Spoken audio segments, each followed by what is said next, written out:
ये वसन्ति द्विजा देवास्तेभ्यो नित्यं नमाम्यहम्। नमो गोभ्यः श्रीमतीभ्यः सौरभेभ्यः च नमो ब्रह्मसुताभ्यश्च पवित्राभ्यो नमो नमः। या विद्या शिवकेशवादि जननी या वै जगन्मोहिनी या पंच प्रणवद्विरेफनलिनी या चित्कलामालिनी या ब्रह्मादि पिपीलिकांत तनु सुप्रोता जगत साक्षिणी सा पायात् पर देवता भगवती श्री राजराजेश्वरी। कृष्णाय वासुदेवाय हरये परमात्मने प्रणतक्लेशनाशाय गोविन्दाय नमो नमः।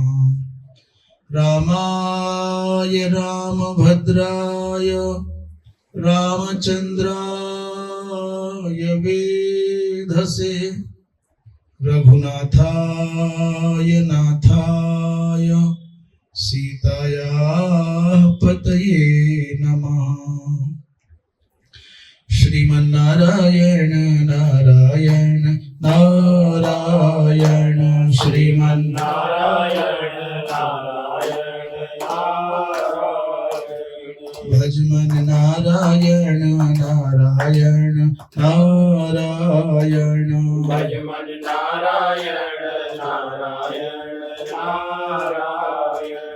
बोलो नारायण नारायण नारायण बोलो नारायण नारायण नारायण। गाओ नारायण नारायण नारायण गाओ नारायण नारायण नारायण। श्रीमन्नारायण नारायण नारायण श्रीमन्नारायण नारायण नारायण भजमन नारायण नारायण नारायण भजमन नारायण नारायण नारायण। बोलिए वृंदावन बिहारी लाल की जय। धर्म की अधर्म का प्राणियों में विश्व का गो हत्या गौ माता की परम पूज्य धर्म सम्राट स्वामी श्री करपात्री जी महाराज की अपने अपने सदगुरुदेव भगवान की श्री वृंदावन बिहारी लाल की हर हर। परम श्रद्धेय श्री स्वामी जी महाराज श्री सत्यनारायण बाबा जी महाराज अन्य सभी साधक वृंद श्रोता बंधु भक्ति स्वरूपा मातृशक्ति स्कंद पुराण के वैष्णव खंड के अंतर्गत वेंकटाचलम महात्म्य पर ये विचार चल रहा है। आज चैत्र कृष्ण पक्ष की अष्टमी तिथि और दिन है मंगलवार, अर्थात 2 अप्रैल 2024। आने वाली जो 7 अप्रैल है, 7 अप्रैल को विशेष बात क्या है? त्रयोदशी या चतुर्दशी होगी? त्रयोदशी होगी। अच्छा, अभी देख लेना चाहिए, जो त्रयोदशी है चैत्र कृष्ण पक्ष की त्रयोदशी, उसमें बहुत वर्षों के बाद एक विशेष योग आ रहा है। बारुणी, महाबारुणी पर्व कहते हैं उसको। बारुणी पर्व में भी महाबारुणी और महाबारुणी में भी कहते हैं महाबारुणी पर्व आ रहा है। उस दिन गंगा स्नान करने का विशेष महत्व है, इसलिए प्रयत्न पूर्वक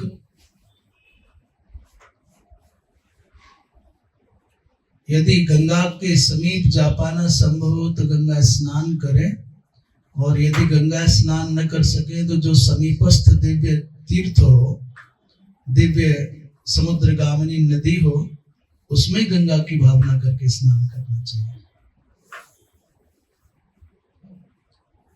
और उससे भी पहले परम श्रद्धेय नरवर महाविद्यालय के संस्थापक पुण्य श्लोक प्रातः स्मरणीय पूज्य श्री जीवन दत्त जी महाराज की पुण्यतिथि माने 10वीं तिथि को, चैत्र कृष्ण पक्ष की 10वीं तिथि को आप श्री का निर्वाण दिवस, और हमारे पूज्य गुरुदेव पूज्यपाद अनंत श्री समलंकृत परम भागवत संत स्वामी श्री विष्णु आश्रम जी महाराज की भी पुण्यतिथि 10वीं को ही है।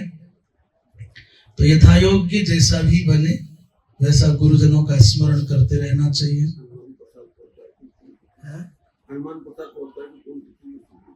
अच्छा, जब कहते हैं भाई जी का भी उसी दिन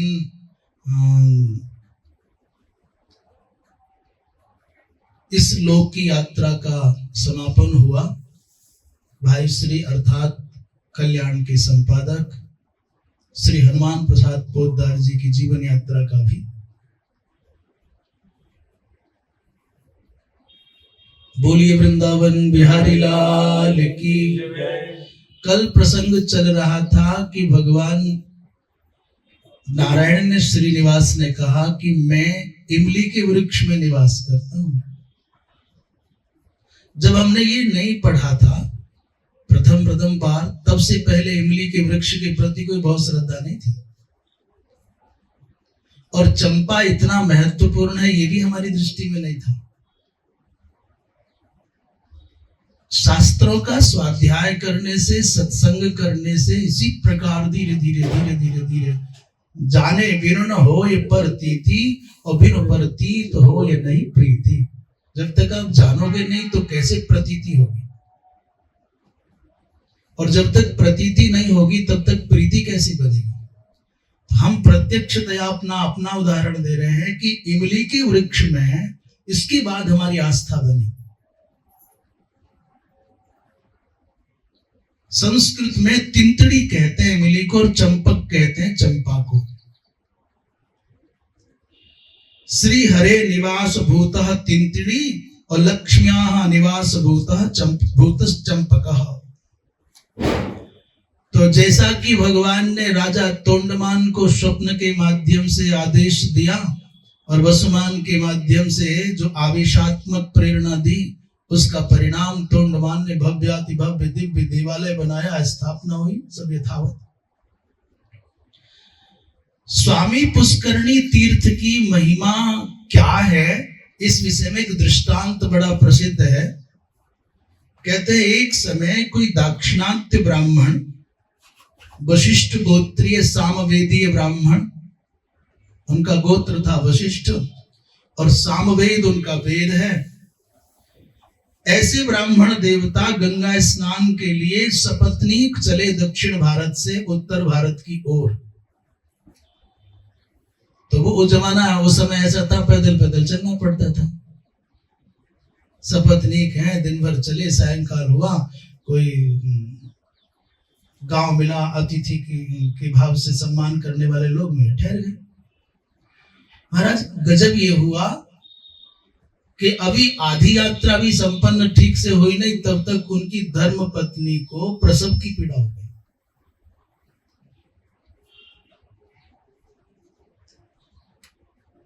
माने वो गर्भिणी हो गई। लेकर चले तो कैसे चले? गंगा स्नान करने जाना है, जीवन में कब अवसर आएगा? मार्ग में एक राजा थे,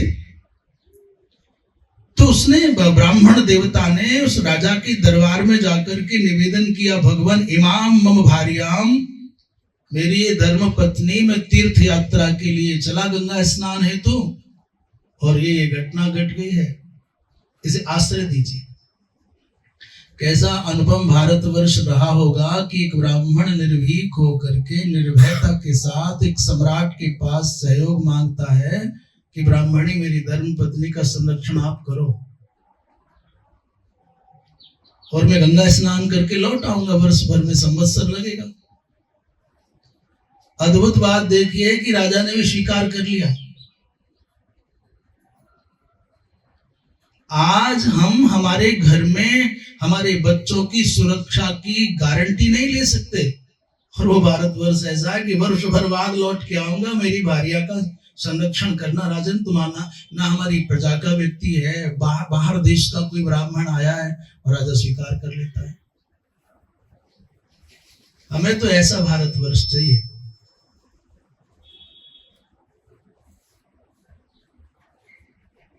कितना दृढ़ विश्वास होगा ब्राह्मण देवता को, और कितना गंभीरतर गुरुतर भार लिया होगा राजा ने कि ठीक है, भवन अलग से निर्धारित कर दिया, भोजन का साधन 6 महीने का रख दिया। उन्होंने कहा 6 महीने में लौट आऊंगा, 6 महीने में लौटे नहीं। राजा ने अविलंब अपने मंत्री जी के द्वारा निर्धारित किया कि इनके रहने के लिए सुरक्षित और समुचित आवास हो जाए, और 6 महीने तक निरंतर ये आहार कर सके, उतने भोजन की व्यवस्था हो जाए। ब्राह्मण देवता निश्चिंत होकर के गंगा स्नान करने गए, और 6 महीने की अवधि तो यह चुटकियों बीत गई। राजा इस बात को भूल गए कि मैंने किसी ब्राह्मण देवता को वचन देकर के सुरक्षा की व्यवस्था की है, बस ठीक है 6 महीने में आ जाएंगे, ले जाएंगे। राजा ने ध्यान नहीं दिया। ब्राह्मणी जो माता थी बड़ी स्वाभिमानिनी थी, उसको याचना नहीं करना है संसार में, ऐसा व्रत था। पतिदेव 6 महीने में आए नहीं, और 6 महीने में राशन हो गया संपन्न। उसने दुनिया में किसी से कहा नहीं, घर बंद रहा। महाराज 2 वर्ष के बाद में ब्राह्मण देवता, चूंकि वो गए तो प्रयाग नहाए, काशी गए, गया गए, अयोध्या, बद्रीनाथ, सालग्राम, जब लौट करके आए तो 2 वर्ष बीत गए, और बड़े विश्वास के साथ राजा के पास पहुंचे। महाराज मेरी वो तीर्थ यात्रा संपन्न हो गई, लाओ मेरी धर्मपत्नी कहाँ है ब्राह्मणी। तब राजा को याद आया ये क्या है, अरे हाँ मैंने तो कहीं घर दिया था, भोजन की व्यवस्था कराई थी, हुआ क्या देखें। तो राजा जब तक गए तब तक तो उस घर में उस ब्राह्मणी के स्थान पर कंकाल सूखा हुआ शरीर पड़ा था। अब तो राजा के होश मने बेचारा डर के मारे कांपने लग गया, ये क्या हुआ। ब्राह्मणी मानिनी गेहे मृता शुष्का बभूवः, वो ब्राह्मणी मानिनी थी, उसने संसार में किसी के सम्मुख हाथ नहीं फैलाया, पर पुरुष का मुख देखना नहीं, याचना करना नहीं, और पतिदेव के आने से पहले उद्धार हो गया उसका। उस घर में शुष्क अस्थि पंजर मात्र रह गया, शरीर पर त्वचा भी नहीं बची। राजा ने देखा तो आश्चर्य पड़ गया, अब क्या करूं। ये राजा दौड़ा दौड़ा श्रीनिवास भगवान के मंदिर में गया, नृसिंह भगवान को नमस्कार करके अपनी पीड़ा व्यक्त की, भगवान के सम्मुख अपनी वेदना व्यक्त की, भगवान ये जीवन रहे न रहे, पर ब्राह्मण का विश्वास नहीं मरना चाहिए। एक ब्राह्मण ने मुझ पर विश्वास करके अपनी भार्या मेरे यहाँ स्थापित की रखी थी, और मैंने वचन दिया था ऐसे ऐसे घटना, भगवान से साक्षात संवाद हो रहा है। भगवान ने कहा घबराओ मत, तुम उस भगवान ने साक्षात प्रकट होकर के श्री हरि रवदत हे राजन निश्चिंतो भव, ये अस्थि पंजर को अपमृत्यु निवारण के लिए उस ब्राह्मणी को लेकर के जाओ और इस स्वामी पुष्करणी तीर्थ में स्नान कराओ। राजा ने पूछा भगवान ऐसे कैसे ले जाएं? बोले सज्जा करो, वस्त्र पहनाओ और डोली सजाओ, अपनी रानियों को ले जाओ स्नान कराने, ब्राह्मणी को भी ले जाओ, किसी को पता ही नहीं चलेगा। भगवान के वचनों पर विश्वास करके राजा आए, ब्राह्मण को भी नहीं बताया। बोले महाराज पहले स्नान कराते हैं। और वहां गए, एक डोली अतिरिक्त जा रही है ब्राह्मणी देवी के वो अस्थियों को वस्त्र पहना करके पुष्पों से सजा करके। और जैसे महारानियों ने स्नान किया वैसे ब्राह्मणी की उन अस्थियों को स्नान कराया। तो स्नान करने के लिए गई तो थी अस्थियां और लौटी तो यथावत वो ब्राह्मणी देवी लेकर करके बाहर आ गई उस सरोवर से। अब ये संसार की दृष्टि से बात बड़ी अजीब लगेगी। जब हम संसार के स्तर पर इस बात को देखेंगे, सोचेंगे, विचार करेंगे तो असंभव लगेगी।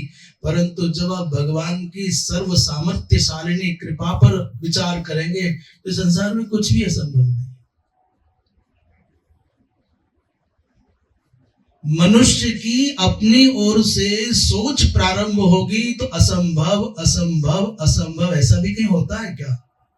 पर जरा भगवान की कृपा से,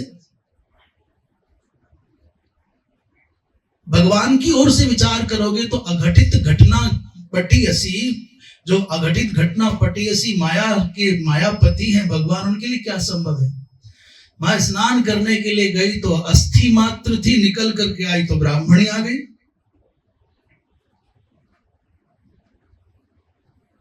जीवा यथा पूर्वम अभवत, राजा ने ब्राह्मण देवता को धन दिया और भारिया प्रदान की, यथोचित सम्मानित करके उनको विदा कर दिया। राजा नित्यम माने कालातिक्रमणम अकृत्वा, वो राजा नित्य भगवान की पूजा करते, नियत समय पर करते, एक मिनट भी इधर से उधर नहीं करते। स्वर्ण के कमलों से रोज भगवान का अर्चन करते थे। राजा राजा ही ठहरे। जिस भाव से राजा स्वर्ण पुष्पों से भगवान की पूजा करें, बड़ा मन में संतोष होता, बड़ी प्रसन्नता होती, भगवान भी प्रसन्न और भक्त भी प्रसन्न। पर एक दिन गुफा में राजा पहुंचे भगवान का पूजन करने तो देखा स्वर्ण पुष्पों के मध्य मध्य में मिट्टी के बने हुए कमल भगवान पर चढ़े हुए। राजा को बड़ा आश्चर्य लगा कि मेरे स्वर्ण पुष्पों के मध्य में, मेरे स्वर्ण पुष्पों के ऊपर किसी का मिट्टी का कमल का पुष्प चढ़ा हुआ है। राजा ने पूछा प्रभु ये जो मिट्टी के बने हुए कमल पुष्प हैं ये कहां से आए? कौन आपका ऐसा भक्त है जिसने मृणमय पुष्पों के द्वारा आपकी अर्चना की है? भगवान ने कहा कुर्व नाम के गांव में एक कुंभकार मेरा भक्त है, वो नित्य मिट्टी के कमल के पुष्प बनाता है और मुझको अर्पण कर देता। राजन तुम सोने के बना सकते हो तो सोने के अर्पित करते हो, वो बेचारा मिट्टी के पुष्प बनाता है, अर्पित कर देता है। यहां आया था महाराज? बोले नहीं आया नहीं। अमुक अमुक गांव में अपने घर पर नित्य पूजा करता है, आज उसके पुष्प यहां आ गए। कश्चित कुलालो मदभक्ता कुर्वग्रामे बसत्यसौ, और स्वगृहे अर्चयते राजन तदंगी क्रियते मया, अपने घर में ही पूजा करता है, मैंने उसको स्वीकार कर लिया है। इसका मतलब ये हुआ कि भगवान अपने भक्त से कभी दूर नहीं है। भक्त अपने भगवान से कभी दूर नहीं है, कहीं दूर नहीं है। ये दूरियां तो केवल बाहर के कारण है, बहिरंगता के कारण है, विक्षेप के कारण है। एक भला कुंभकार जाति का भक्त भगवान की सेवा अपने घर में मिट्टी के कमल पुष्पों से करता है और वो अर्पण करता है अपने ही घर में, और पहुंच जाते हैं भगवान श्रीनिवास के यहाँ। इस राजा ने सोचा कि मैं पहले उस भक्त के दर्शन करूं, तो कुंभकार जिसका नाम भीम था, उस भीम का दर्शन करने के लिए राजा चल पड़े। भीम तो परम शांत बहुत बहुत सरल, बहुत साधारण, सामान्य सा घर, सामान्य सा वातावरण, आसपास के लोग भी ये जानते नहीं कि ये भक्त है, किसी ने बताया तक नहीं कि कोई भीम नाम का भक्त भी है। उन्होंने कहा महाराज कुम्हार तो भीम नाम का है, या भक्त वक्त तो कोई नहीं। बोले कुंभकार का ही पता बताओ। घर पहुंचे तो घर में भी कोई ऐसा लक्षण नहीं कि कोई समझ में आए कि भगवान का भक्त होगा। उस अत्यंत शांत भीम को देख करके राजा ने बड़ी श्रद्धा, बड़ी आत्मीयता के साथ में पूछा, तो भीम भी राजा को देख करके आश्चर्य में पड़ गया, भगवान आप यहाँ कैसे पधारे? राजा ने कहा तुम भगवान ऋषिंग की पूजा करते हो, भगवान श्रीनिवास की पूजा करते हो? बोले महाराज कैसी पूजा, क्या पूजा, मैं क्या जानू, मैं कोई पूजा वूजा नहीं करता, ना हम जाने पूजा विधि, मैं पूजा विधि कौन बोलता है कि मैंने पूजा की? तो राजा ने कहा हरिणोक्तम, भगवान ने स्वयं स्वीकार किया है भीम, तुम जो मिट्टी के कमल के पुष्प बना करके भगवान के चरणों में अर्पित करते हो नित्य, आज मैंने उन्हीं कमल के पुष्पों को भगवान के चरणों में चढ़े हुए देखा है, भगवान ने बताया है। इतना सुनते ही तोंड मानेन राज्ञा सह संवाद, जैसे संवाद चल रहा था, अचानक उस भीम को माने कुंभकार को स्मरण आ गया कि पूर्व काल में भगवान ने मुझे वचन दिया था, वरदान दिया था कि जिस दिन तोंडमान नाम के राजा के साथ तुम्हारा संवाद होगा, उसी दिन तुम्हारी ये जो कुंभकार के शरीर में तुम्हारा जीवन शेष है ये पूर्ण हो जाएगा, तुम मेरे धाम आओगे। और उसी समय विमान आ गया। उस विमान आकाशात विमानम आगतम, उस विमान में बैठ करके पत्नी के सहित वो भीम नाम का कुंभकार भगवान के निज धाम को गया। राजा ने भीम की सदगति को देखा, उसी समय अपने पुत्र तनय माने अपने पुत्र को, जिसका नाम श्रीनिवास था, उसको सिंहासन पर अभिषिक्त किया और भगवान श्रीनिवास की कृपा प्राप्त करने के लिए परम तप करके दिव्य लोक प्राप्त कर लिया। राजा भी नहीं रुका। देखिए भाई, वर्णाश्रम धर्म की दृष्टि से ब्राह्मण की श्रेष्ठता में कोई संशय नहीं है, ये सच है, इसमें कोई रंच मात्र भी संशय नहीं है। पर भक्ति के बिना कोई, चाहे ब्राह्मण हो, चाहे कोई सम्राट हो, और चाहे कोई संसार का सबसे बड़ा सेठ हो, ये किसी काम का। और यदि भगवान की भक्ति चित्त में विलसित है तो भले ही वो कुंभकार हो, और चाहे कोई आभीर हो, और चाहे कोई केवट हो, चाहे कोई धीवर हो, चाहे कोई क्यों ना हो, वो बड़े से बड़े उच्च कुल में समुत्पन्न लोगों की अपेक्षा श्रेष्ठ हो जाता है। श्रेष्ठता का आधार एक स्तर पर जाति हो सकता है, परंतु जाति इतनी छोटी पड़ जाती है, भक्ति के प्रभाव के सामने जाति गौण हो जाती है। मनुष्य की जाति का महत्व एक सीमा तक है, पर मनुष्य की प्रकृति का माने स्वभाव का महत्व उससे भी अधिक व्यापक है। और मनुष्य की प्रकृति से भी अधिक महत्वपूर्ण उसकी प्रवृत्तियां हैं। वो करता क्या है, करता कैसे है, और उससे भी महत्वपूर्ण उसकी भक्ति से है। क्योंकि जिस व्यक्ति के चित्त में भगवती भक्ति का प्रकाश उद्भासित हो जाता है, वो कोटि कोटि जनों के द्वारा भी अभिनंदनीय हो जाता है। एक सामान्य सा बालक जो अति साधारण है, वो दासी का पुत्र नारद बनकर के विश्व वंद्य हो सकता है। अनेकों उदाहरण ऐसे। राजा सगर की कथा आप सुनते हैं, सगर सगर सगर। इस सगर की विमाताओं ने इस सगर की माता को, जब ये बालक गर्भ में था, तो जहर खिला दिया, गर खिला दिया।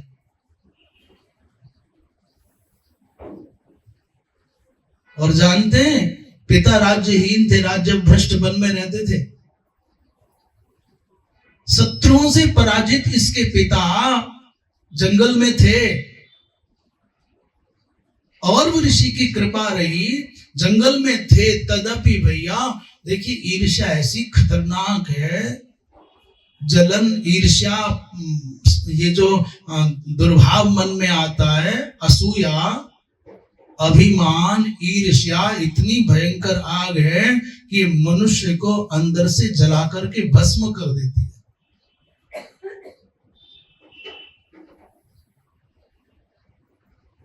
राज्य छीन गया, जंगल में पड़े हैं, अनेक रानियां हैं, तो भी अंदर से ईर्ष्या नहीं मरी।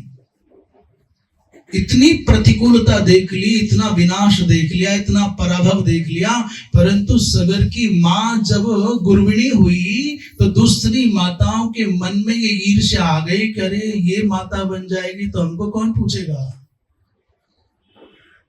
इसलिए जैसी हमें ऐसी बनी रहे। परंतु बालक इतना तेजस्वी था कि गर के सहित जन्म लेकर के आ गया, इसलिए इसका नाम सगर हो गया। गरेण विषेण सह जातः तस्मात् सगरः। राज्यहीन, मातृ विहीन ऐसा अनाथ बालक एक दिन अपने पुरुषार्थ के द्वारा उसने पूरे के पूरे भूमंडल पर साम्राज्य स्थापित कर लिया। उसी सगर के नाम से 7 सागर हो गए, क्योंकि उसी के बालकों ने ये गड्ढे खोद खोद करके समुद्र बना डाले। दूसरा, लोग रोना रो रहे हैं कि मेरे पिताजी ठीक नहीं, मेरी माताजी ठीक नहीं, मेरा मौसम ठीक नहीं, मेरा भाग्य ठीक नहीं, मेरे कर्म ठीक नहीं, मुझे अवसर नहीं मिले, मुझे मौका नहीं मिला, मैं न जाने क्या क्या कर देता। बलि के माता पिता, बलि के जन्म माने बलि के पिता जन्म से पहले ही विदा हो गए। विरोचन का शरीर पहले पूर्ण हो गया, बलि का जन्म बाद में हुआ, और बलि को जन्म देते ही बलि की मां अपने पति के साथ में चितारोहण करके चली गई। एक अनाथ बालक, और उस मातृ पितृ विहीन अनाथ बालक ने अपने पुरुषार्थ के द्वारा, अपनी साधना के द्वारा त्रैलोक्य पर अपनी विजय पताका फहराई। और केवल विजय पताका फहराई सो नहीं, सब देवताओं को अपने बस में कर लिया। इतना भी नहीं, साक्षात भगवान नारायण उसके द्वार पर याचक बनकर के आए, और आज भी उसके दरवाजे पर सुतर लोक में द्वारपाल बनकर के रहते हैं। आप रोना रो रहे हो, मेरी जाति ठीक नहीं, मेरे कर्म ठीक नहीं, मेरा भाग्य ठीक नहीं, मुझे अवसर नहीं मिला, मैं कुछ कर ना पाया। जिनको जीवन में कुछ करना होता है वो बहाने नहीं खोजते, और जिनको जीवन में कुछ करना नहीं है वो दुनिया की कमियां ही खोजते रह जाते हैं, आलोचना ही करते रह जाते हैं, दोष ही देखते रह जाते हैं। इसलिए दोष मत देखिए, आलोचना मत करिए, अवसर देखिए, आगे बढ़िए।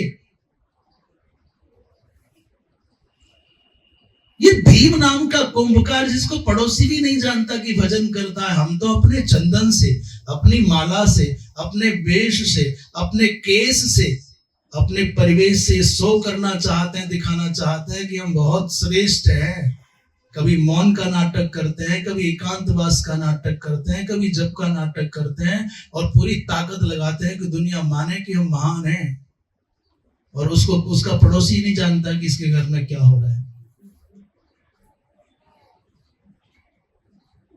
इसलिए बाहर के जितने भी कृत्य हैं, इन सब कृत्यों का, बाहर के जितने भी विधान, इन सब विधानों का, बाहर के जितने भी अनुष्ठान, इन सब अनुष्ठानों का हम कोई निराकरण नहीं कर रहे, कोई निरादर नहीं कर रहे, कोई तिरस्कार नहीं कर रहे, कोई इनकी उपेक्षा नहीं कर रहे, परंतु उद्देश्य क्या है हमारे कहने का, तात्पर्य क्या है उसको समझें। तात्पर्य है कि बाहर का अनुष्ठान जितना आवश्यक है, उस अनुष्ठान के साथ में अंतर मन का परिष्कार उससे भी 10 गुना अधिक आवश्यक है।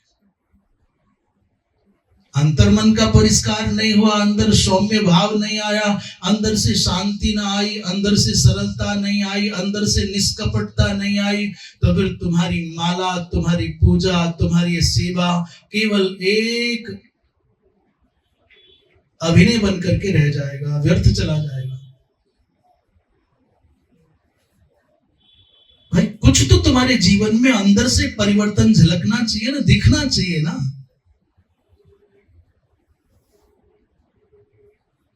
अभी 10 वर्ष हो गए माला जपते जपते और आपके मन में रंच मात्र भी परिवर्तन नहीं है। जरा किसी से असंतुष्ट हो जाते हो, किसी के प्रति तुम्हारे मन में शत्रु भाव आ जाता है, तुम चाहते हो मिट जाए, वो जमीन से उठ जाए, बस तुम ही रहो।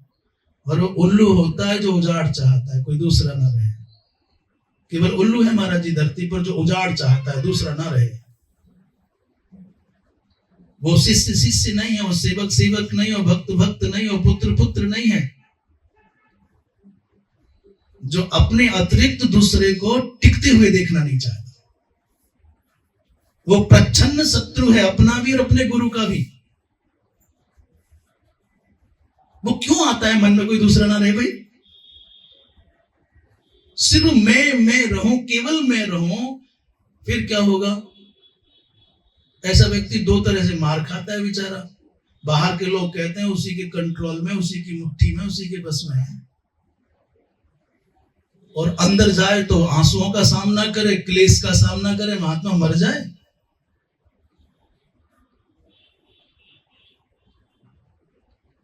भाई ये कौन सी भक्ति, ये कौन सी सेवा, ये कौन सी साधना, ये कौन सा समर्पण है? सच्चा जो गुरु का शिष्य होगा, सच्चा जो भगवत भक्त होगा, मैंने मंदिर में सिर्फ मैं ही जाऊं, कोई दूसरा नहीं आए। मेरे अतिरिक्त कोई मंदिर में पूजा नहीं करे, बिलपत्र ना चढ़ाए, जल ना चढ़ाए। तुमने पोंछा लगा दिया तो तुमने ठेकेदारी ले ली, कोई दूसरा अंदर प्रवेश ना करे। जैसे मंदिर पर सबका समान अधिकार होता है, भगवान पर सबका समान अधिकार होता है, ऐसे साधु पर, गुरु पर सबका समान अधिकार होता है। अपने अपने आनंद का उपभोग करना चाहिए। परमात्र में तो फिर जो आप देख के आए वही होता है।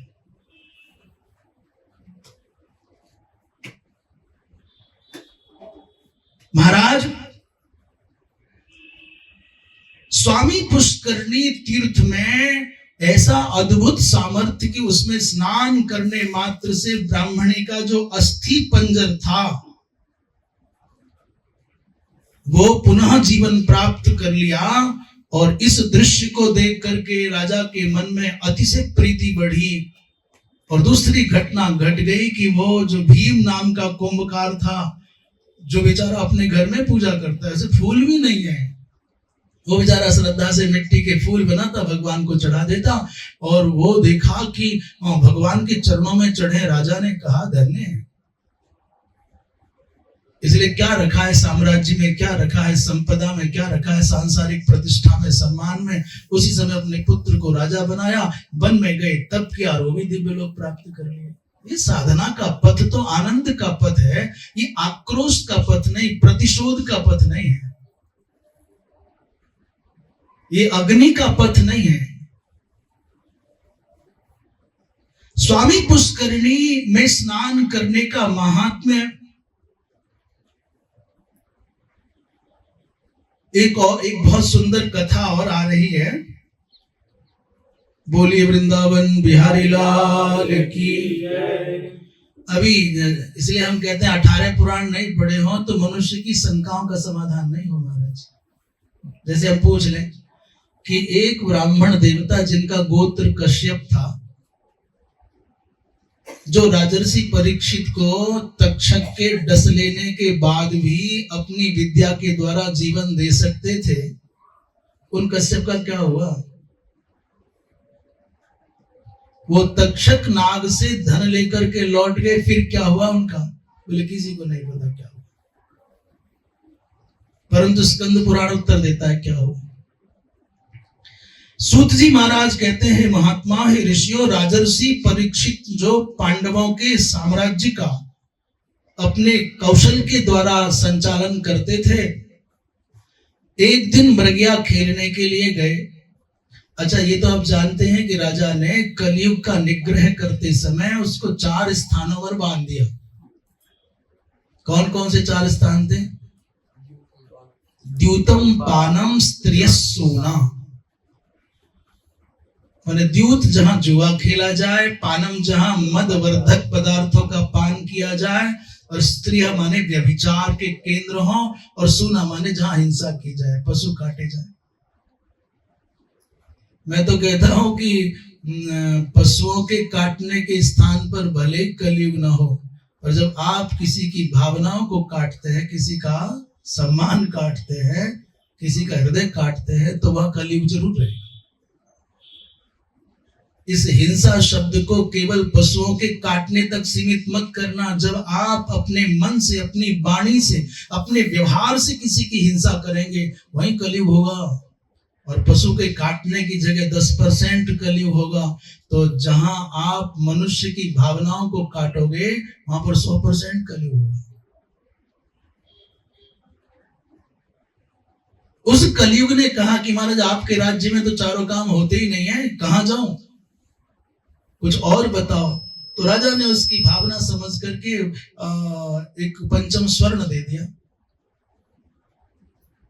पुनः याचना करने पर उसको क्या दिया, बोले जात रूपम अदात प्रभु। जात रूप माने सोना दे दिया।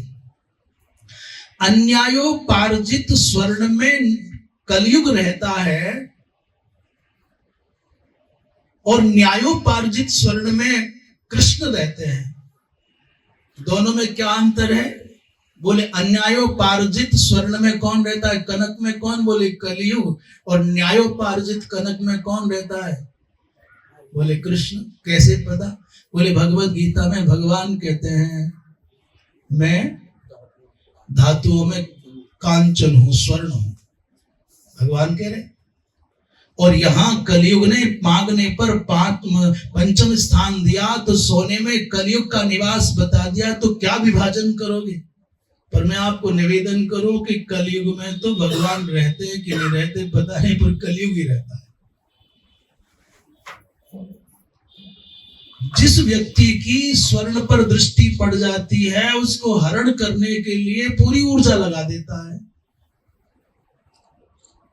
भगवान करे कि घरों में से सब सोना हट जाए, जेठानी दौरानी सब आपस में रह ही नहीं किसी के पास, तो झगड़े खत्म हो जाए। उस पर 100 ग्राम चढ़ा, मुझ पर 50 ग्राम चढ़ा, उसके पास 200 ग्राम, मेरे पास बिल्कुल नहीं, छटाक भी नहीं, ये झमेले। और सोना के स्वर्ण के विषय में हम तो हंसी में एक बात कहते हैं, सोना शब्द का अर्थ है सोना, माने सोना नहीं जगते रहो। बोले जब तक सोना नहीं है तब तक कमाने के लिए जगो, और जब कमा ले हो तो उसको रखाने के लिए जगो। सो मत, सो गए तो फिर दूसरा हरण कर ले जाएगा। कई बार तो कान काट ले जाते हैं, नाक काट ले जाते हैं, गले ही काट ले जाते हैं। केदारनाथ पर जो त्रासदी हुई, उसके बाद में सुनते हैं कि जो लोग दर्शन करने गए स्वर्ण के अलंकार पहन करके और कई दिन तक पर्वतीय अंचलों में फंसे रह गए, उनके शरीर जल में, बरसात के जल में, नदी के जल में गीले होने से फूल गए। उनके हाथों में, उनके गले में जो सोना फंसा हुआ था, उसको निकालने के लिए उन स्वर्ण प्रेमियों ने, स्वर्णाकर्षणाबद्ध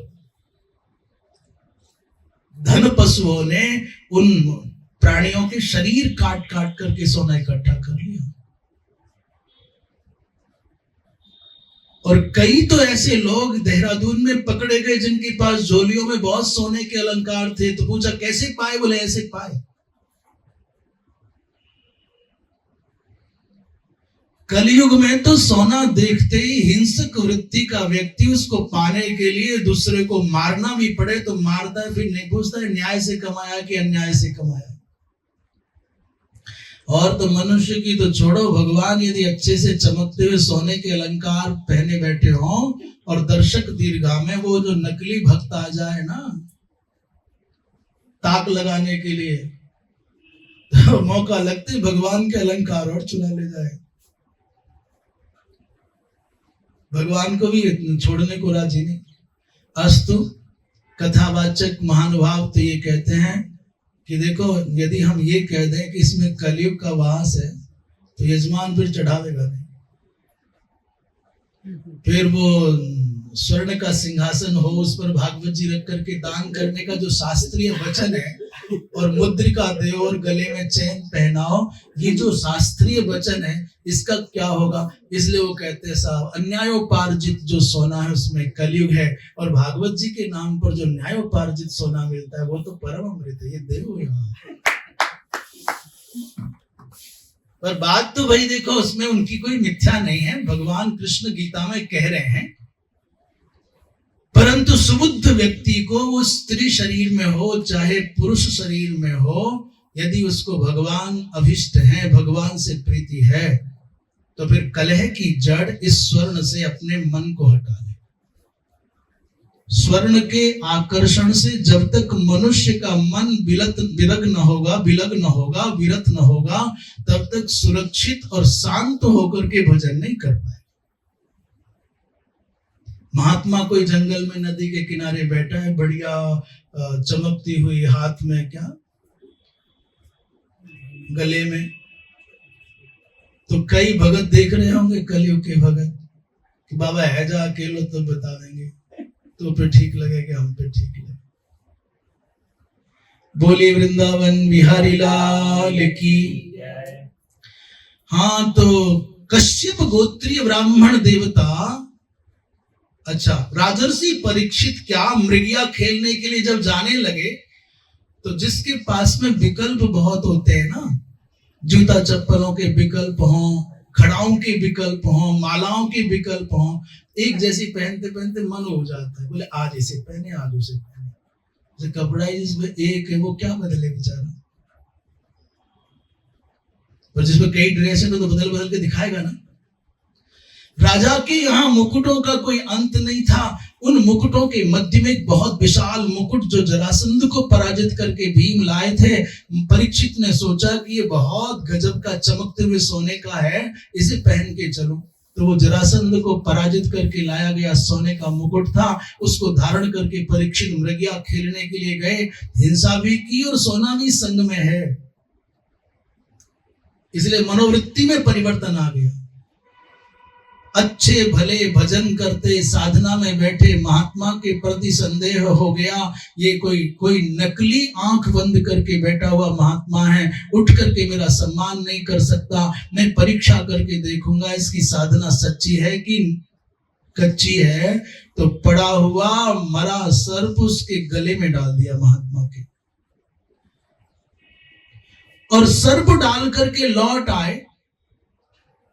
उधर ऋषि के पुत्र को, श्रृंगी को पता चला कि इस राजा ने मेरे पिता के गले में मरा हुआ सर्प डाला है, तो उसने तुरंत कौशिक्याप उपस्पृश्य बाग वज्रम विससर्जः, उसने हाथ में जल लेकर के शाप दे दिया, जिस दुरात्मा राजा ने मेरे पिता के गले में मरा हुआ सर्प डाला है, उसको आज से 7वें दिन तक्षक नाग डस लेगा। शाप दे करके पिता के पास बालक दौड़ा हुआ आ गया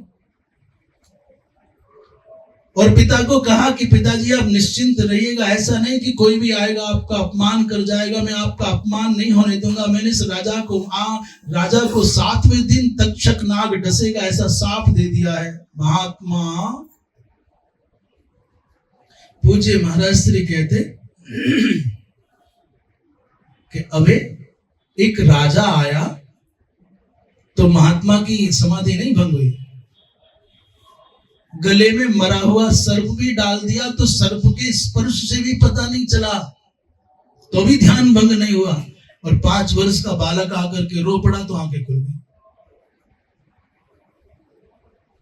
महाराज जी के शब्द बता रहे, माने राजा आया, राजा के साथ में कोई भीड़ भाड़ भी आई, कुछ तो आया होगा, कुछ तो चलेगा, पर ध्यान भंग नहीं हुआ। मरा हुआ सर्प डाला गया, ध्यान भंग नहीं हुआ, पर बालक आके रोया तो आंखें खुल गई।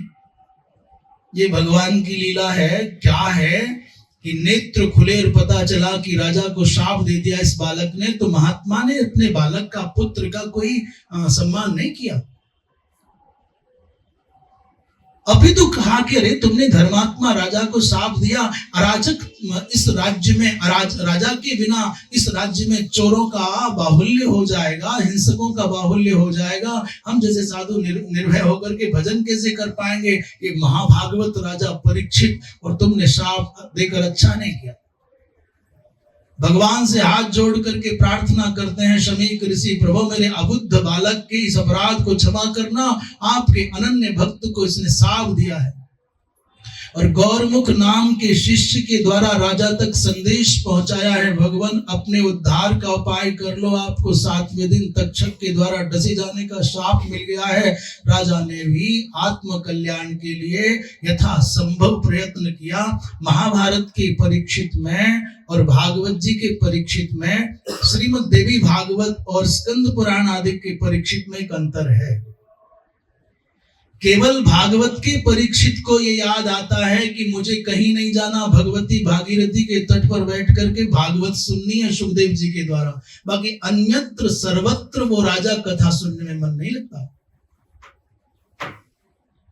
राजर्षि परीक्षित ने 7 मंजिल का बड़ा दिव्य भवन बनाया, और ऐसा भवन ऐसा भवन ऐसा भवन जिसमें पक्षी की तो कौन कहे, वायु का जो का भी बिना उसकी अनुमति के प्रवेश नहीं कर सकता था, इतना सुरक्षित था। विष समन करने वाली अनेक मणियां, अनेक औषधियां, मंत्रों को जानने वाले, तंत्रों को जानने वाले, यंत्रों को जानने वाले, औषधियों को जानने वाले अनेक अनेक विद्वान अपनी सुरक्षा में नियुक्त कर लिए। और 7 दिन तक राजर्षि परीक्षित उस 7 मंजिल के भवन में गंगा के मध्य में एक खंभे पर खड़े हुए उस भवन में बैठ गया।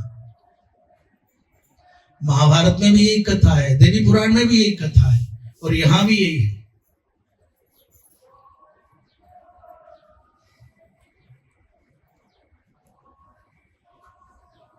बोलिए वृंदावन बिहारी लाल की। महाराज अपने पुत्र को राजा बना करके उस राजा ने अपनी सुरक्षा के लिए एक खंबे वाला एक स्तंभम मध्य गंगम अभ्रम लिहम अत्युत्तुंगम प्रासादम निर्माय, माने ऐसा भवन बनाया, ऐसा प्रासाद बनाया जो मध्य गंगा में था और एक खंबे पर खड़ा था।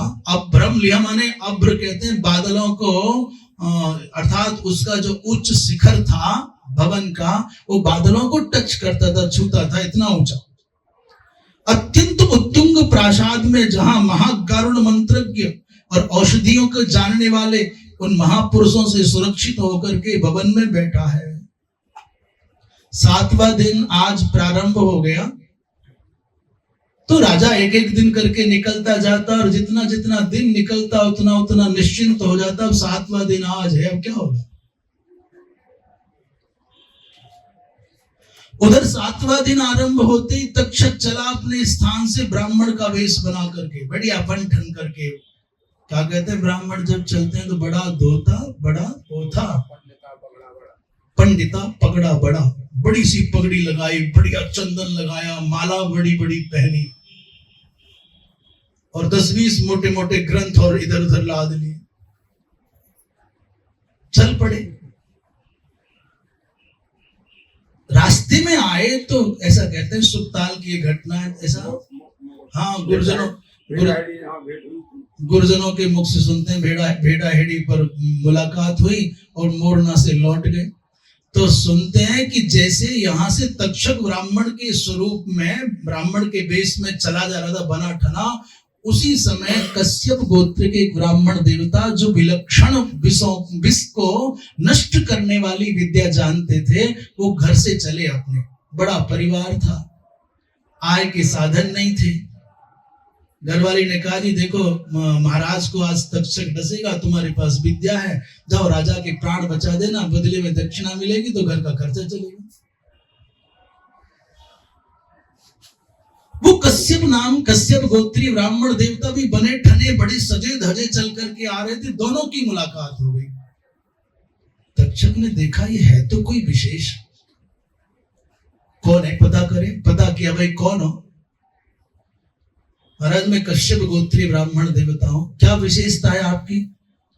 बोले भैया मुझको अपनी परंपरा से, कुल परंपरा से, ब्रह्मा जी महाराज की कृपा से किसी भी प्रकार के विष को नष्ट करने की विद्या प्राप्त है। तक्षक ने पूछा कि कौन सा विष। बोले कोई भी हो, स्थावर हो या जंगम हो। स्थावर और जंगम में अंतर, जो पर्वतीय क्षेत्रों से भूमि से निकले वो स्थावर होता है, और सर्पाधिक विच्छुआधिक के रूप में जंगम माने चलता फिरता विष होता है। बोले तक्षक डस लेगा तब भी आप बचा लोगे? बोले हाँ। तक्षक ने कहा कि तक्षक डस लेगा तो भी बचा लोगे? कश्यप ने कहा हाँ बचा लेंगे। क्यों बचाओगे? अरे बोले भाई घर परिवार को लालन पालन करना है, दक्षिणा मिलेगी, राजा को बचा देंगे। उसने कहा महाराज आपको पता भी है तक्षक के विष की कितनी उल्बड़ता है? बोले भाई मुझे कुछ मतलब नहीं इस बात से कि कितना भयंकर विष है तक्षक का, पर मुझे पता है मेरे मंत्र की महिमा के सामने एक तक्षक क्या सैकड़ों तक्षक भी कामयाब नहीं हो सकते। तक्षक ने वो ब्राह्मण देवता के वेश में खड़ा तो बोले मैं ही तक्षक हूं, आ जाओ पहले दो दो हाथ कर ले, पहले अपनी अपनी विद्या की अपनी अपनी सामर्थ्य की परीक्षा कर ले। ये बात भागवत जी में नहीं है और अन्यत्र नहीं है, परंतु महाभारत में भी है और यहां भी है। उस समय समीप में एक बट का वृक्ष था। उस बट के वृक्ष पर एक मनुष्य लकड़ी काटता था, लकड़हारा। पूर्व मेवा नरह कश्चित तम वृक्षम अधिरूढ़वान, पहले से कोई मनुष्य उस पर चढ़ा हुआ था पेड़ पर। और जैसे ही तक्षक ने कहा भैया ये जो वृक्ष है इसको मैं अपने डंक का स्पर्श कराऊंगा तो क्षण भर में जल करके भस्म हो जाएगा। ये तो मेरी सामर्थ्य है, तुम्हारी सामर्थ्य बताओ। कश्यप गोत्री ब्राह्मण ने कहा कि मैं अपने कमंडल का जल लेकर के एक बार मंत्र का उच्चारण करके अभिमंत्रित करके जल छिड़कूंगा तो वृक्ष जो की तो खड़ा हो जाएगा। तक्षक को भरोसा नहीं हुआ, परंतु कश्यप नाम के कश्यप गोत्रीय ब्राह्मण की एक एक शब्द में आत्मविश्वास झलकता था। उसको दृढ़ विश्वास था कि मेरी विद्या निष्फल नहीं हो सकती, मेरा मंत्र कभी विफल नहीं होगा। परीक्षा करने के लिए तक्षक ने उस वृक्ष की जड़ में जैसे ही अपने विष दंत का स्पर्श किया, एक ही पल में वो मनुष्य बचा, न शाखा बची, न पत्ते बचे, न पुष्प बचा, स्वाहा। और ठीक से धुआं भी नहीं उठा, राख भी नहीं बची।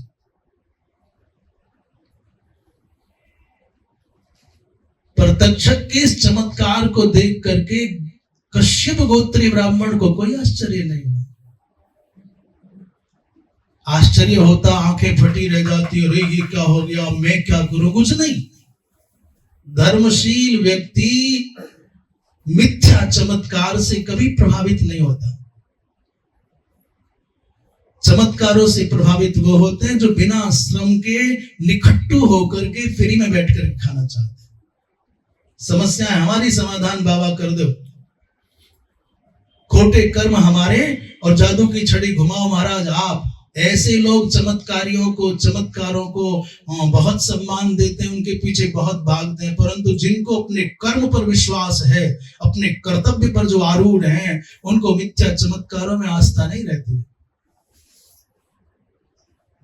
उन महाराज कश्यप गोत्री ब्राह्मण देवता ने कहा भगवान तुमने तुम्हारा काम किया, मेरा भी काम देख लो।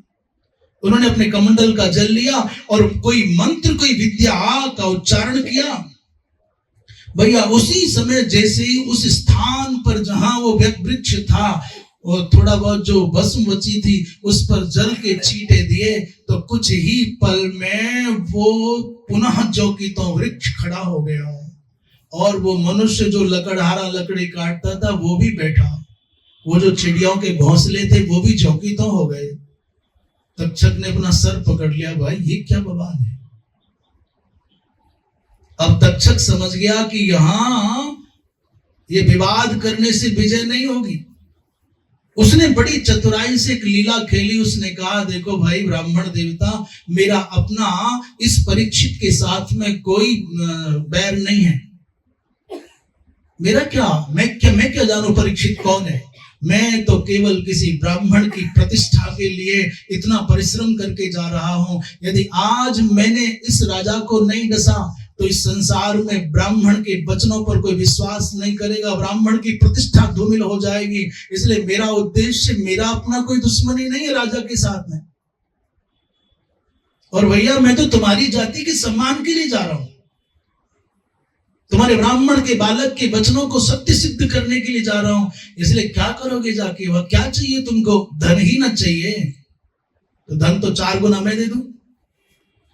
उस समय कश्यप गोत्री ब्राह्मण देवता ने कहा भैया धन नहीं चाहिए, ये सच है कि धन भी चाहिए, परंतु केवल धन नहीं चाहिए, उस धर्मात्मा राजा के प्राणों की रक्षा करने पर बदले में जो मिलेगा वो चाहिए, धन नहीं चाहिए।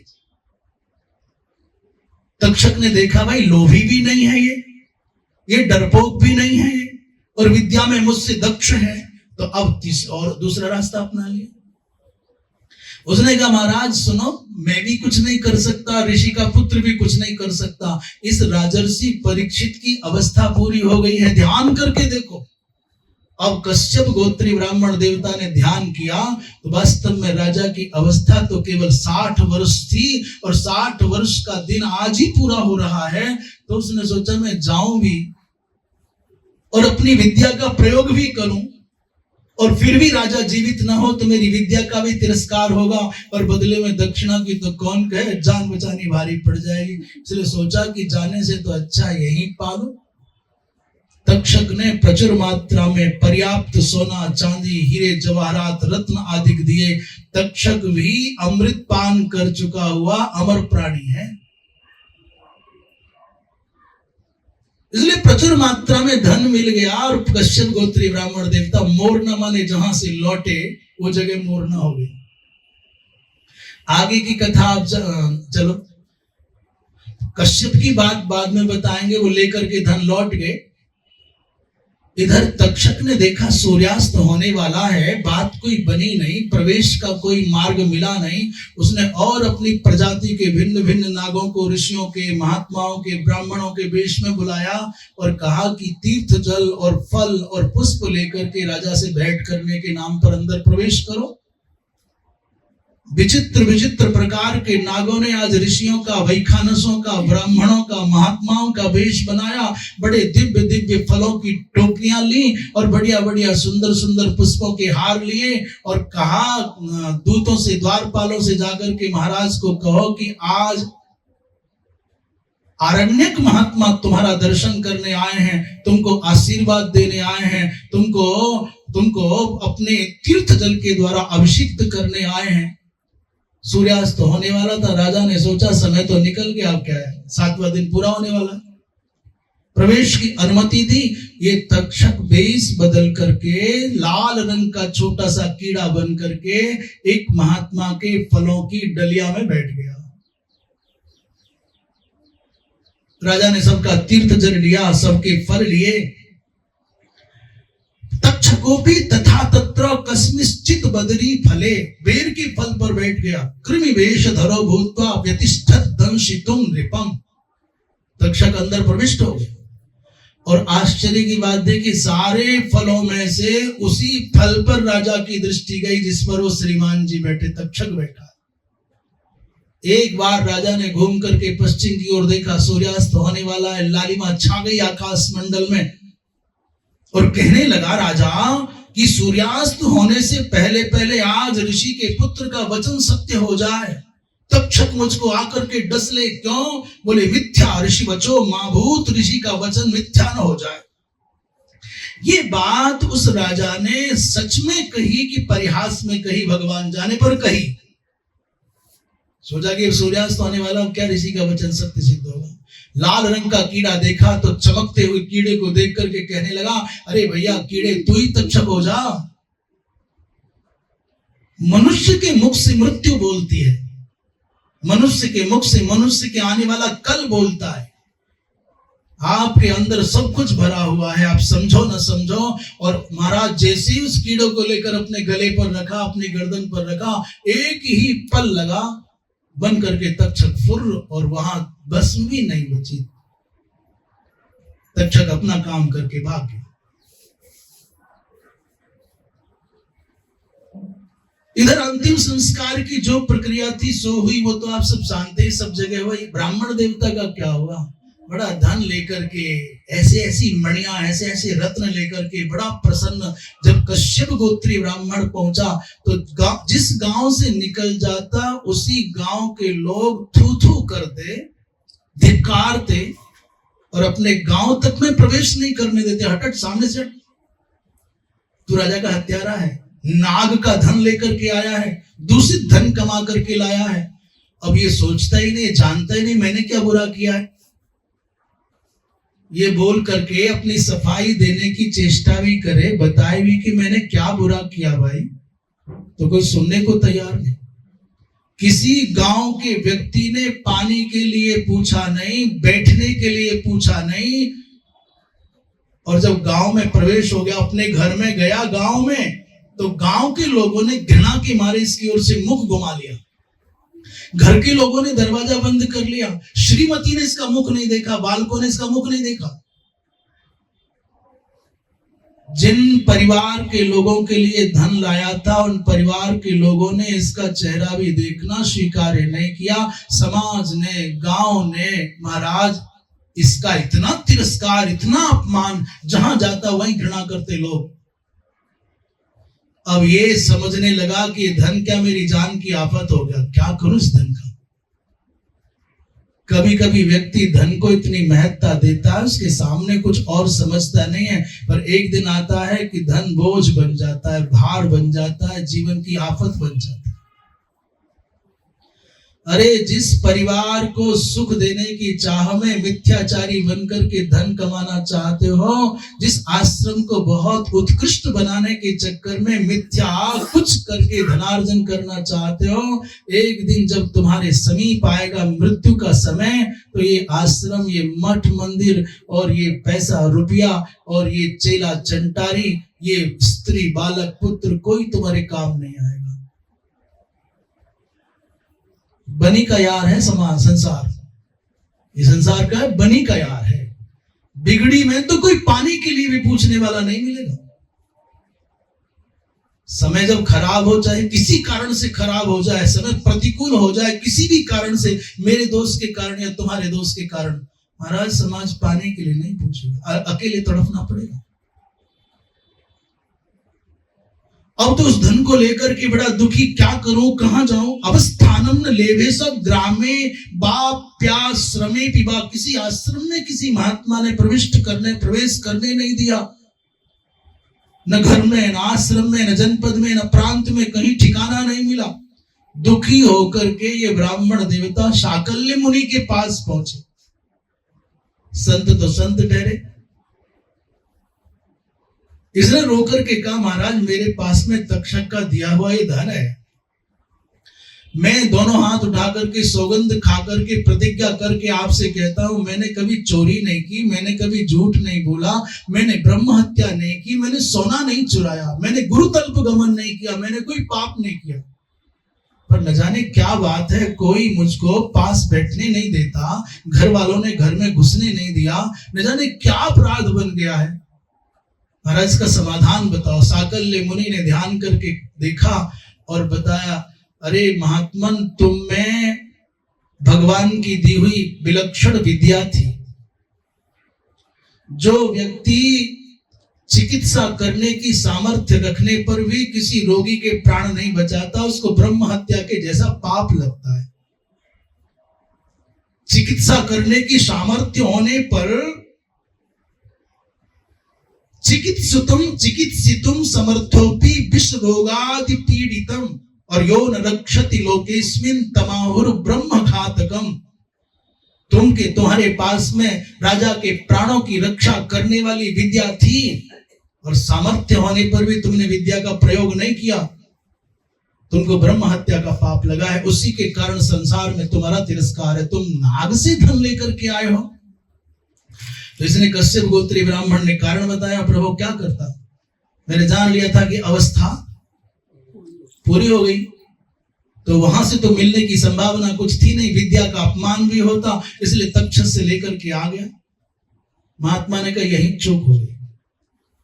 पूज्य धर्म सम्राट स्वामी श्री करपात्री जी महाराज से किसी ने कहा, महाराज आपका सारा जीवन संघर्ष करते करते बीत गया, इस दुनिया में कुछ परिवर्तन तो आते दिखाई देता। आप रोक पाए रात होने से, आप रोक पाए अधर्म को बढ़ने से, आप रोक पाए पापाचार को बढ़ने से, आप सुधार पाए दुनिया को। धर्म सम्राट जी महाराज ने उत्तर कुछ नहीं दिया, आंख बंद करके कथा सुनाई। बोले भाई हमको भी पता है कि भारी कलयुग है, समय प्रतिकूल है, प्रयत्न बहुत अल्प है, समस्याएं बहुत गहन है और परिणाम अनुकूल आने की संभावनाएं भी क्षीण प्राय हैं। पर एक नाविक नौका चलाता था, इस पार से उस पार लोगों को बिठा करके ले जाता। एक दिन अपनी नौका में बहुत सी सवारियों को बिठा करके नाविक चला और अचानक नौका मध्य में पहुंची, मध्यधार में पहुंची, मझधार में पहुंची, तूफान आने लगा और नाव डगमगाने लगी। उस नाविक ने कहा भाई सुनो, बहुत भारी तूफान आ रहा है, अब मेरे हाथ में नियंत्रण नहीं है, नौका बच नहीं पाएगी, सब डूब जाएंगे, मर जाएंगे, जिसको तैरना आता है कूद के जाओ, पार जाओ। अब भला बताओ, उतनी भयंकर ऊंची ऊंची उत्ताल तरंगों में तैराक भी कैसे पार जाए। अपनी सामर्थ्य जब तक थी तब तक तो नाविक चप्पू से माने पतवार से नाव खेता रहा, नाव को संभाले रखा, पर एक समय आया कि उसकी सामर्थ्य बची नहीं। उसने कहा भाई अब मेरे हाथ में नहीं है, ऐसा कह करके पतवार छोड़ी और कूद करके तैर करके बाहर आ गया। पूरी नाव के लोग डूब गए, मर गए और सब स्वर्ग पहुंचे। पर ये नाविक पकड़ करके यमदूतों के द्वारा ले जाया गया और नरक में डाल दिया गया। इसने पूछा भाई मुझको नरक में क्यों लाए हो? मैं तो कभी झूठ नहीं बोलता, मैंने कभी छल नहीं किया, मैं तो बहुत सामान्य व्यक्ति हूँ, मेरा कोई पाप नहीं है। यमराज ने कहा कि तेरे हाथ में इतने लोगों का जीवन था, इतने लोगों के प्राणों को संकट में छोड़ करके तू तैर करके बाहर आ गया, ये तेरा दोस्त? उसने कहा करता क्या हूं, मैं भी तो मरता ही। बोले अब क्या हुआ, अभी तो मरा ही। पतवार हाथ में रहने तक, नाव के डूबने से पहले पतवार को छोड़ना बुद्धिमत्ता नहीं है। आपके हाथ में पतवार है, आप प्रयत्न करते हैं और फिर डूब जाए तो आपको दोष नहीं लगेगा, क्योंकि आपने प्रयत्न छोड़ा नहीं। प्रयत्न छोड़ दोगे तो दोष लगेगा। तुम नाविक हो, तुम्हारी जिम्मेदारी है। पूज्य धर्म सम्राट जी महाराज ने कहा हमारी भी दशा उस नाविक के जैसी है, अपने से डूब जाए तो डूब जाए, परंतु डूबने के लिए छोड़ेंगे तो हम अपराधी हो जाएंगे। एक गाय बहुत बीमार थी और 7-8 दिन हो गए, न खाती न पीती, बस सांस चलता था, शरीर सूज गया बहुत ज्यादा। आधुनिक ढंग के लोग, दर्द से विह्वल लोग कहते हैं कि सब इंजेक्शन लगवा दो, एक हो जाए कल्याण, बेचारी दर्द पाती है। हम भी संयोग से उस क्षेत्र में थे तो किसी ने पूछा भाई महाराज ऐसे ऐसे आज 10 दिन हो गए गाय को और प्राण छूटते नहीं है, बहुत परेशान होती है, ऐसा ऐसा लोग परामर्श कर रहे हैं, अमुक अमुक ने कहा, ऐसा कहा है कि इंजेक्शन लगवा दो। हमने कहा भाई प्राणी के अपने संस्कार हैं, कितना उसको सुख भोगना है, कितना दुख भोगना है। आपकी तो जिम्मेदारी इतनी बनती है कि आप जितनी सेवा कर सकते हो, खाती पीती नहीं है तो मक्खियां नहीं बैठे, पंखा जलाओ, धूप बत्ती जलाओ, दीपक जलाओ, जो करो, भगवान को गीता पाठ सुनाओ, संकीर्तन करो, जो कर सकते हो करो, पर इंजेक्शन देकर के मारोगे तो गोहत्या का पाप लगेगा। हम कौन ठेकेदार हैं किसी के प्राणों का अंत करने वाले कि दुख को मिटा दें? और अधिक से अधिक कर सकते हो तो अनुमानित रूप से जितना गऊ का नमक है, गऊ का भार है, उतना नमक दान करो। और एकादशी निर्जल करने का संकल्प कर लो। गऊ, ऐसा गुरुजनों से सुना था, सुनी सुनाई बात हमने भी कह दी। और संयोग की बात यह है कि उसी रात्रि को ब्रह्म मुहूर्त में गौ माता विदा हो गई।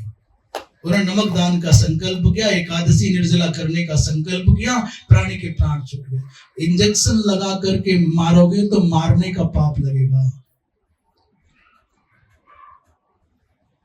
पतवार छोड़ने से तुमको उन प्राणियों के मरने का दोष तुम्हारे सर आया और तुम्हारे हाथ में पतवार रहती, तुम भी डूब जाते, नाव भी डूब जाती, तो तुमको दोष नहीं लगता। इसलिए जब तक संभव हो तब तक संघर्ष करो भैया। चिकित्सा की सामर्थ्य रहने पर जो प्राणों की रक्षा नहीं करता, इसलिए यावत कंठगता प्राणाः मुमूर्षोर मानवस्य ही और तावत चिकित्सा कर्तव्या कालस्य कुटिला गति। जब तक प्राणी के प्राण हैं कंठ में तब तक चिकित्सा करते रहो। काल का कुछ पता नहीं कब जीवन लौट आए, और छोड़ दोगे उसको उसके हाल पर, मर जाएगा तो तुमको मारने का दोष लगेगा, इसलिए तुमको लगी है ब्रह्म हत्या। ना पितस्य निष्कृति प्रायश्चित सब पापों का है, परंतु इस पाप का कोई प्रायश्चित नहीं है। अब तुम जाओ स्वामी पुष्करणी नाम की नदी, स्वर्णमुखरी नदी के किनारे पर वेंकटाचलम के समीप पर स्वामी पुष्करणी नामक तीर्थ है, उसमें स्नान करो। स्नान करते ही तुम्हारे पाप कट जाएंगे। तो वो कश्यप गोत्रीय ब्राह्मण देवता जिसने तक्षक के हाथ से धन लिया था, उसका प्रायश्चित कहां संपन्न हुआ? स्वामी पुष्करणी तीर्थ माने वेंकटाचलम तिरुपति बालाजी में। बोलिए वृंदावन बिहारी लाल की जय। अंत में जब वो लौट करके आया, जैसा ऋषि ने बताया वैसा किया, तो साकल्य के पास लौट करके आया, भगवान अब मैं निष्पाप हो गया हूं। जहां ये ऋषि के पास आकर के बोलता था निष्पाप हो गया, भगवान की ऐसी लीला हुई, उसी समय घर के लोग आ गए और इसको सम्मान पूर्वक अपने घर में ले गए। आज आपने इस पवित्र वेंकटाचलम महात्म्य के माध्यम से जाना कि उस ब्राह्मण की क्या गति हुई, इसका एक शिक्षा मिलती है। अकेले धन के आकर्षण में पड़ करके व्यक्ति को लोभी होकर के ऐसा भी नहीं करना चाहिए कि लोक निंदित हो जाए, लोक तिरस्कृत हो जाए। धन महत्वपूर्ण नहीं है। जो श्रेष्ठ जन है वो धन को महत्ता नहीं देते, वो मान को महत्ता देते हैं। धन तो आना जाना है, आज है कल नहीं रहेगा, आज नहीं है कल आ जाएगा, पर सम्मान एक बार चला गया तो फिर लौट करके दोबारा आने में जन्म लग जाएंगे। इसलिए उत्तमा मान मिच्छन्ति, जो उत्तम कोटि के जन होते हैं, अधमा धन मिच्छन्ति धनम मानम च मध्यमा। अधम व्यक्ति धन को बहुत महत्ता देता है, धन कमाने के चक्कर में रहता है। मध्यम कोटि का व्यक्ति धन और मान दोनों चाहता है, और श्रेष्ठ व्यक्ति तो अपने मान की चिंता करता है। जीवन रहे तो सम्मान पूर्वक रहे, स्वाभिमान पूर्वक रहे। वृंदावन बिहारी लाल की हर हर।